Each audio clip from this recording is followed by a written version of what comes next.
السلام نے کوہ صفا پہ چڑھ کے کہا لوگوں میں اللہ کا نبی ہوں، اللہ کا رسول ہوں، تو انکار بھی کرنا شروع کر دیا ساتھ ہی۔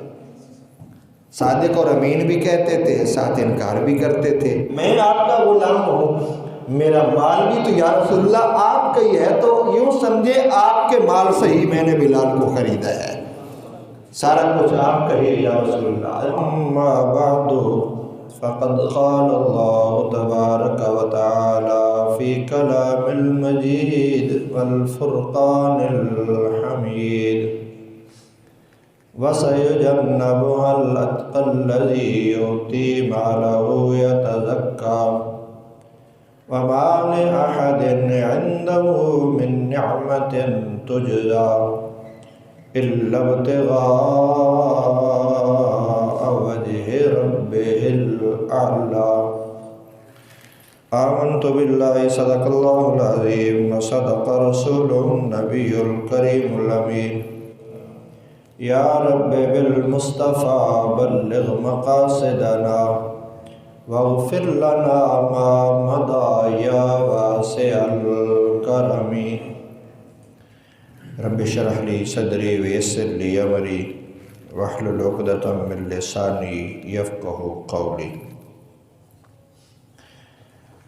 سامعین ذی وقار، اللہ کریم کا فضل اور اس کا شکر ہے، اس نے آپ کو مجھے جمعہ کے دن اپنے گھر میں حاضری کی توفیق و سعادت عطا فرمائی۔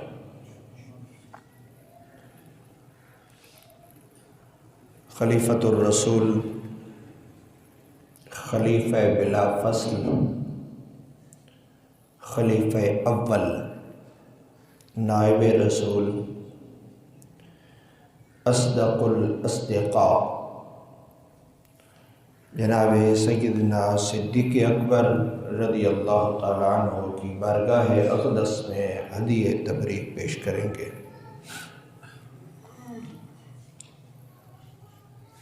سیدنا صدیق اکبر رضی اللہ تعالیٰ عنہ تمام صحابہ میں زیادہ سخی صحابی تھے۔ جب آپ نے اسلام قبول کیا تو آپ کے پاس 40,000 دینار تھے، وہ سارے کے سارے اسلام قبول کرنے کے بعد حضور کے قدموں میں لا کے ڈھیر کر دیا، یا رسول اللہ جب میں آپ کا تو میرا سارا مال آپ کا۔ اسلام کی خاطر جہاں جہاں جب جب ضرورت پڑی، سیدنا صدیق اکبر رضی اللہ تعالیٰ عنہ نے دل کھول کے اسلام کی خاطر خرچ کیا، بلکہ صرف مال ہی نہیں، جان کی ضرورت پڑی تو اسلام کے لیے وہ بھی پیش کر دی۔ ترمذی شریف میں موجود ہے، نبی کریم صلی اللہ علیہ وسلم نے ارشاد فرمایا ما نفعنی مال احد قط نفعنی مال ابو بکر۔ حضور نے فرمایا مجھے کسی کے مال نے اتنا نفع نہیں دیا جتنا نفع مجھے صدیق اکبر کے مال نے دیا۔ اور ایک اور مقام پہ حضور نے فرمایا کہ میں نے دنیا میں سب کا بدلہ دے دیا، جس جس نے میرے اوپر جو جو احسانات کیے میں نے سب کا بدلہ دنیا میں ہی چکا دیا، سوائے ابو بکر کے۔ ابو بکر کا بدلہ قیامت والے دن اللہ کی بارگاہ میں عرض کروں گا، مولا ابو بکر کو اس کے احسانات کا بدلہ تو عطا فرما۔ سیدنا صدیق اکبر رضی اللہ تعالیٰ عنہ سب سے پہلے ایمان لانے والے ہیں، اور اس میں بھی اہل سنت کے نزدیک الحمدللہ کوئی اختلاف نہیں ہے کہ سب سے پہلے ایمان کون لایا۔ کسی نے کہا جی سیدہ خدیجہ سب سے پہلے ایمان لائے، کسی نے کہا مولا علی سب سے پہلے ایمان لائے، کسی نے کہا حضرت زید سب سے پہلے ایمان لائے، کسی نے کہا سیدنا صدیق اکبر سب سے پہلے ایمان لائے۔ امام اعظم ابو حنیفہ رحمۃ اللہ تعالیٰ علیہ سے پوچھا گیا کہ حضور بتائیے یہ اختلاف کوئی کہتا ہے علی پہلے ایمان لائے، کوئی کہتا ہے ام المومنین سیدہ خدیجہ پہلے ایمان لائی، کوئی کہتا ہے سیدنا صدیق اکبر پہلے ایمان لائے، کوئی کہتا ہے حضرت زید پہلے ایمان لائے۔ آپ بتائیے کون پہلے ایمان لایا؟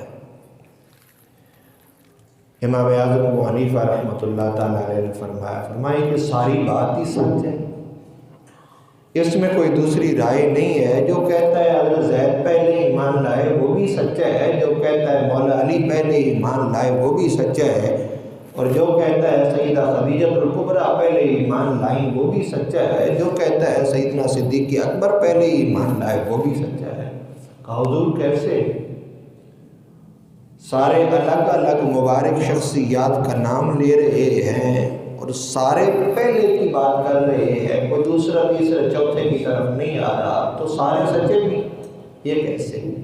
اور میں بات سیدھی سی ہے، بڑے لوگوں میں مردوں میں سب سے پہلے ایمان سیدنا صدیق اکبر لائے، یہ بھی پہلے ہی ایمان لائے۔ خواتین میں سب سے پہلے ایمان سیدہ طیبہ طاہرہ عفیفہ سیدہ خدیجہ الکبریٰ ام المومنین، یہ ایمان لائی پہلے۔ اور بچوں میں سب سے پہلے مولا علی شیر خدا، مشکل کشا، حل عطا، یہ ایمان لائے۔ اور غلاموں میں سب سے پہلے حضرت زید رضی اللہ تعالی عنہ ایمان لے آئے۔ کہا اختلاف کی بات ہی کوئی نہیں ہے، سارے ہی پہلے ایمان لائے ہیں، اس میں کوئی اختلاف ہی نہیں ہے، کوئی جھگڑا ہی نہیں ہے کسی کا۔ اب اگر کوئی جھگڑتا ہے تو وہ اپنی بے وقوفی اور جہالت کی بنا پہ جھگڑتا ہے، نہیں نہیں نہیں نہیں فلاں نے پہلے ایمان لایا، ہم کہتے ہیں سارے ہی پہلے ایمان لائے۔ حضرت ابو بکر مردوں میں پہلے، سیدہ عورتوں میں پہلے، مولا علی بچوں میں پہلے، حضرت زید غلاموں میں پہلے۔ تو سیدنا صدیق اکبر رضی اللہ تعالیٰ عنہ سابقون الاولون، جو پہلے ایمان لائے ان میں شامل ہے۔ اور اس دن سے لے کے بلکہ اس سے بھی پہلے سیدنا صدیق اکبر رضی اللہ تعالیٰ عنہ کی حضور کے ساتھ ایمان لانے یا حضور کا اعلان نبوت فرمانے سے بھی بہت پہلے آپ کی محبت تھی۔ حضور کے ساتھ الفت، حضور کے ساتھ پیار، حضور کے ساتھ اٹھنا بیٹھنا، تو مزاج سناس تو پہلے ہی تھے سیدنا صدیق اکبر رضی اللہ تعالیٰ عنہ، حضور کے مزاج پاک کو پہلے ہی جانتے تھے۔ اور یہی وجہ تھی کہ نبی کریم صلی اللہ علیہ وسلم نے ارشاد فرمایا، میں نے جس کے سامنے اسلام پیش کیا اس نے مجھ سے دلیل مانگی سوائے ابو بکر کے۔ فرمایا میں نے ابو بکر کو کہا، ابو بکر میں اللہ کا نبی ہوں اور تجھے اسلام کی دعوت دیتا ہوں، تو انہوں نے بغیر کوئی بات کیے انہوں نے کہا یا رسول اللہ میں آپ کو اللہ کا نبی مانتا ہوں، اسلام میں داخل ہوتا ہوں۔ کوئی دلیل ہی نہیں مانگی کہ یا رسول اللہ یہ کیسے ہوگا، یہ کیسے، یہ کیسے، کوئی دلیل ہی نہیں مانگی۔ اور اس کی وجہ یہی تھی کہ سیدنا صدیق اکبر بچپن سے حضور کو جانتے تھے، بلکہ پورا عرب حضور کو صادق اور امین کے القاب سے پکارا کرتا تھا۔ پورا عرب معاشرہ بالخصوص اہل مکہ حضور علیہ الصلوۃ والسلام کو صادق اور امین کہہ کے پکارتے تھے، صادق بھی کہا کرتے تھے۔ اور جب حضور علیہ الصلوۃ والسلام نے کوہ صفا پہ چڑھ کے کہا لوگو میں اللہ کا نبی ہوں، اللہ کا رسول ہوں، تو انکار بھی کرنا شروع کر دیا۔ ساتھ ہی صادق اور امین بھی کہتے تھے، ساتھ انکار بھی کرتے تھے۔ بلکہ معاذ اللہ ایمان لانے کے بعد جب سے صحابہ نے ایمان لایا، حضور نے اعلان نبوت فرمایا، تو بہت سارے مشرکوں نے بڑے بڑے الفاظ حضور علیہ الصلوۃ والسلام کے بارے میں بولے، مجنون کے الفاظ بھی معاذ اللہ سنو معاذ اللہ خاکم بدہن بولے، اور بڑے بڑے جو کفار کے منہ میں جو بھی غلاظت ان کے اندر سے نکل سکتی تھی وہ انہوں نے نکالی اندر سے۔ یار ظاہر ہے کافر ہو، گندہ ہو، تو اس کے منہ سے غلاظتیں نکلیں گی، کوئی اچھی بات تھوڑی نکلے گی۔ مومن ہے نا کہ جب بھی بات کرے گا حضور کی محبت کی بات کرے گا، حضور کے پیار کی بات کرے گا، حضور کی الفت کی بات کرے گا۔ سیدنا صدیق اکبر رضی اللہ تعالیٰ عنہ نے اپنا مال اسلام اور اہل اسلام کے لیے ہمیشہ سے وقت کر رکھا تھا۔ آپ اسلام کی خاطر، اسلام کے لیے، مسلمانوں کے لیے اپنا مال ہمیشہ آپ لگاتے رہے، مال آپ دیتے رہے۔ سیدنا بلال حبشی رضی اللہ تعالیٰ عنہ، آپ جانتے ہیں کہ یہ امیہ بن خلف کے غلام تھے، اسلام قبول کر لیا۔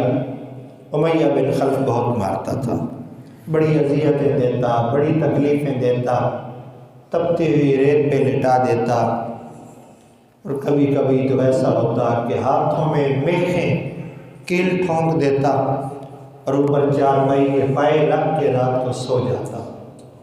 سیدنا بلال حبشی رضی اللہ عنہ ساری رات اس درد کی وجہ سے تڑپتے رہتے، چمڑی ادھڑ جاتی کوئلوں پہ جب لٹاتا، آپ کی چربی پگھلنے سے کوئلے بجھ جاتے، لیکن جواب ایک ہی ہوتا، وہ کہتا کہ تمہارے ٹکڑے کر دوں گا، مار دوں گا، یہ کر دوں گا، وہ کر دوں گا۔ بلال حبشی کا ایک ہی جواب ہوتا کہ جب سے اس سونے کو مان لیا ہے، جب سے اس رسول عربی کا کلمہ پڑھ لیا ہے، اب کوئی اور جملہ زبان سے نکلتے ہی نہیں ہے۔ ہر وقت حضور کا تذکرہ، احد احد احد، اللہ وحدہ لا شریک، وہ اکیلا ہے، وہ اکیلا ہے، وہ اکیلا ہے۔ یہ لات و منات و عزا یہ تمہارے رب ہو گئے، میرے نہیں ہیں۔ سیدنا صدیق اکبر رضی اللہ تعالیٰ عنہ کو جب پتہ چلا کہ بلال حبشی ایمان لیا ہے اور امیہ بڑی تکلیفیں دیتا ہے ان کو، ایک دن آپ امیہ کے پاس چلے گئے۔ سیدنا بلال حبشی رضی اللہ تعالیٰ عنہ کو اذیتیں دے رہا تھا۔ حضرت سیدنا صدیق اکبر نے فرمایا بتاؤ کتنے میں بیچتے ہو یہ غلام؟ تو اس نے قیمت طے کی، اتنے میں بیچتا ہوں، اتنے میں بیچتا ہوں، ساتھ اپنا غلام بھی آپ کو دینا پڑے گا، وہ بڑے والا بصورت غلام وہ بھی دینا پڑے گا، اتنی قیمت بھی دینی پڑی۔ کہا مانگ لیا، جاؤ تو کہا یہ تو کام خراب ہو گیا، زیادہ قیمت مانگ لو۔ اس نے کہا نہیں نہیں، میں بھول گیا تھا، اتنی قیمت نہیں لینی، اتنی لینی ہے، زیادہ قیمت لینی ہے۔ تو اس نے جو مانگی آپ نے فرمایا چل جا، ہو گئی، ڈن ہو گئی، مان لیا تیری بات۔ حضرت بلال حبشی رضی اللہ تعالیٰ کو خرید کر بارگاہ مصطفیٰ صلی اللہ علیہ وسلم میں پیش کیا، حضور کی بارگاہ میں لے آئے۔ سرکار دو عالم صلی اللہ علیہ وسلم نے ارشاد فرمایا ابو بکر میں نے تمہیں کہا نہیں تھا کہ بلال کو خریدنے میں میرا حصہ بھی شامل کر لینا؟ کہا یا رسول اللہ میں نے جب سے بلال کو خریدا ہے میں نے اسی وقت بلال کو آزاد کر دیا ہے، اب بلال صرف آپ کا غلام ہے یا رسول اللہ، یہ میرا غلام نہیں ہے، اور کیونکہ میں آپ کا غلام ہوں میرا مال بھی تو یا رسول اللہ آپ کا ہی ہے، تو یوں سمجھے آپ کے مال سے ہی میں نے بلال کو خریدا ہے، سارا کچھ آپ کا ہی یا رسول اللہ۔ السلام علیکم ورحمۃ اللہ وبرکاتہ۔ بیان کا آگے والا حصہ سننے کے لیے ہمارے یوٹیوب چینل اسلام کی دعوت کو سبسکرائب کیجیے، شکریہ۔